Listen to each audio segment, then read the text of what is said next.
आमच्या एमआरए मार्ग police station Mumbai या ठिकाणी 20 मे 2025 ला एका 4 वर्षाच्या मुलीची मिसिंग किंवा अपहरण झाल्याची जी तक्रार आहे ती पोलीस ठाण्यात दाखल करण्यात आली होती।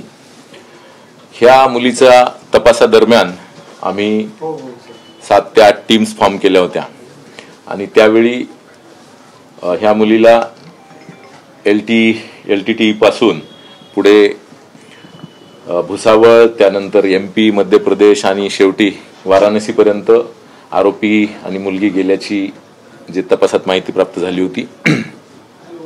अनेक शेकडो CCTVचा तपास आणि तांत्रिक तपास सुद्धा करण्यात आला होता।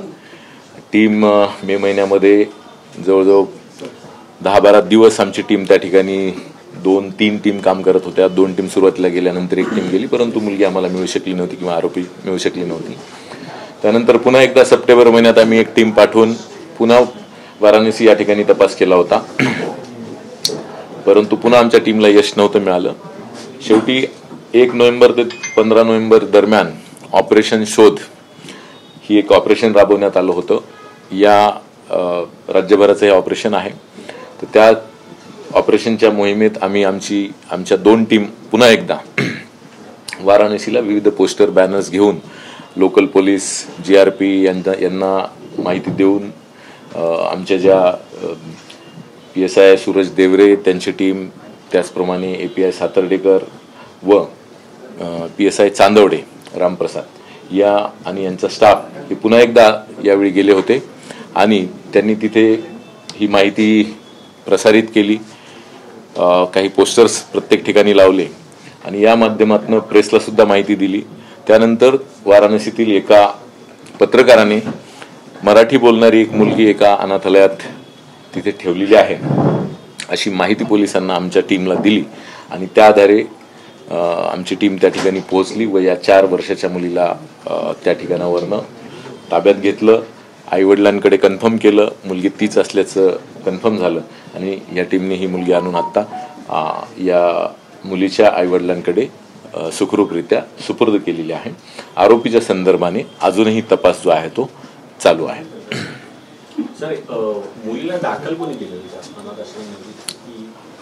तिथल्या लोकल पोलिसांनी दाखल केलेलं आहे अशी माहिती आम्हाला प्राप्त झाली होती।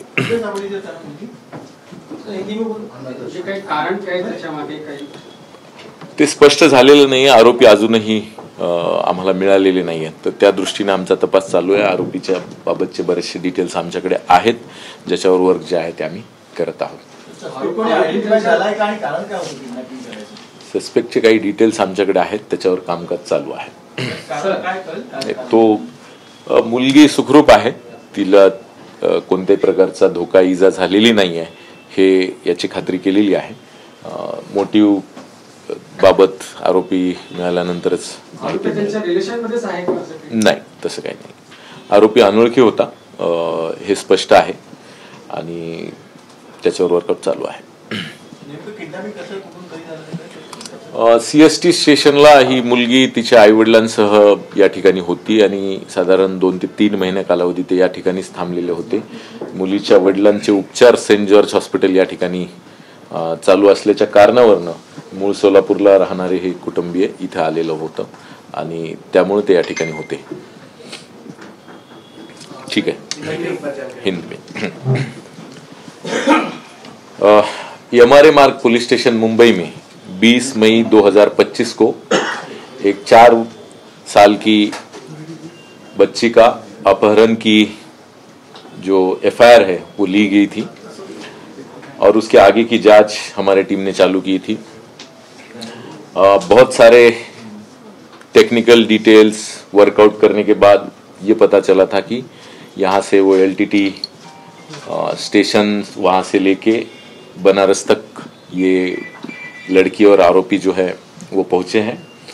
वहाँ उसके बाद हमारी 2-3 टीम, पहले 2 टीम, बाद में फिर से एक टीम ऐड की गई थी। 10-12 दिन बनारस में रही थी, लेकिन हमें ये केस डिटेक्ट नहीं हो पाया था। फिर से सितंबर में हमारी 2 टीमें वहाँ गई थी, उस टाइम भी हमको सक्सेस नहीं मिला। अब की बार ऑपरेशन शोध 1 नवंबर से 15 नवंबर के बीच में मिसिंग लड़कियों के बारे में खासकर चल रहा है। इस ऑपरेशन के दरमियान हमारी PSI Deore, PSI चांदवड़े, API Satardekar और उनकी टीम वहां पहुंची।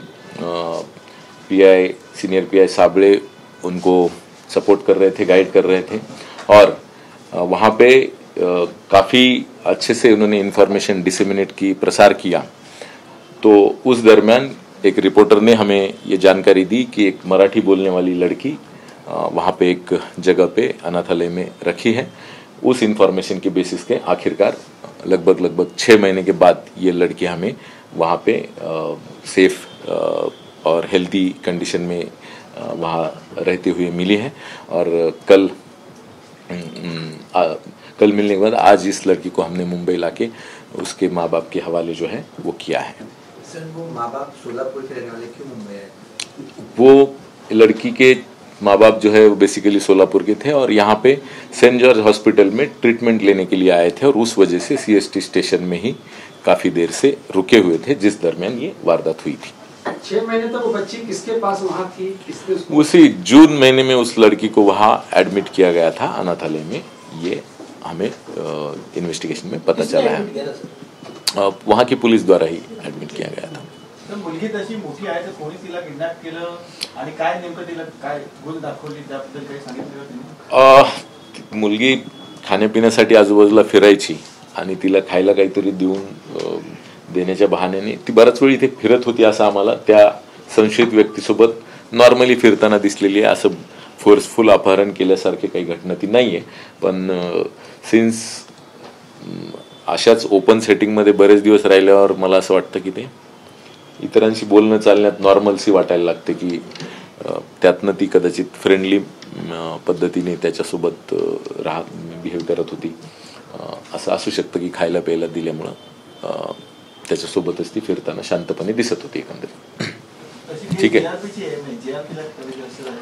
म्हणजे बाहेर आणि आतमध्ये असं दोन्ही होतं। आता तू महत्वाची केस आहे, 4 वर्षाची मुलगी आहे, त्याच्यामुळे आम्ही कोणताही त्याच्यात वाद न करता ती केस घेतली होती। ठीक आहे, वाराणसीमध्ये काही मुलीचे काही फोटो वगैरे पब्लिश केले गेले? हो, ते आपण पोस्टरही केले होते आणि ते छापले होते। तिकडच्या ज्या पोलिसांना भेटल्यानंतर या रिपोर्टरला कशी माहिती नाही, या अनाथाश्रममध्ये आहे तिथे मला वाटतं न्यूज दिली होती ना, तिथे न्यूज दिली होती लोकल चॅनल्सला आणि इकडे तिकडे दिलं होतं त्यांना। आम्ही कॉन्टॅक्ट करून गेल्यावर की हे प्रसारित करा जेवढं शक्य होईल तुम्हाला, आणि त्यातनं त्या एका रिपोर्टरला माहिती मिळाली। सो आरोपी अजून मिळालेला नाही, पण मुलगी मिळालेली आहे आणि ती आईवडिलांकडे वापस तरी आलेली आहे, याचा आम्हाला आनंद आहे। CST से LTT तक मतलब लोकल ट्रेन मतलब थोड़ा सा ट्रैवल बताइए ना, कैसे थोड़ा सा। ते ट्रेननी, लोकल ट्रेननी ते LTT पर्यंत गेले होते आणि LTTतनं त्यांनी ती मेल पकडलेली आहे वाराणसीची आणि त्यांनी गेलेली आहे।